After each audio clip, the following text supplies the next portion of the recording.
চীনকে মোকাবেলায় নতুন আঞ্চলিক মিত্র জোট গঠন করতে যাচ্ছে যুক্তরাষ্ট্র। ইন্দো প্রশান্ত মহাসাগরীয় অঞ্চলের মিত্রদের নিয়ে এই জোট গঠিত হবে। বার্তা সংস্থা রয়টার্সের এক প্রতিবেদনে এই তথ্য জানানো হয়েছে। তাইওয়ানে নিযুক্ত এক মার্কিন শীর্ষ কূটনীতিক আঞ্চলিক জোট গঠনের কথা বলে জানিয়েছেন।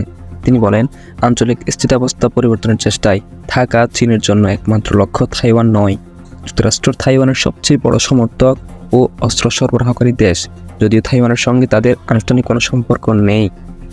সম্প্রতি তাইপেতে সাংবাদিকদের সঙ্গে আলাপকালে মার্কিন রাষ্ট্রদূত এবং আমেরিকান ইনস্টিটিউট ইন তাইওয়ানের নতুন পরিচালক রেমন গ্রিন বলেন, ইন্দো প্রশান্ত মহাসাগরীয় অঞ্চলের আঞ্চলিক মিত্রদের নিয়ে যুক্তরাষ্ট্র একটি জোট গঠন করেছে।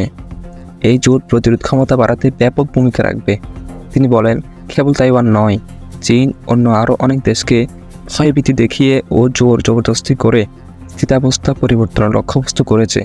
এজন্য আরও বেশি আন্তর্জাতিক ব্যবস্থা রক্ষায় একজোট হচ্ছে।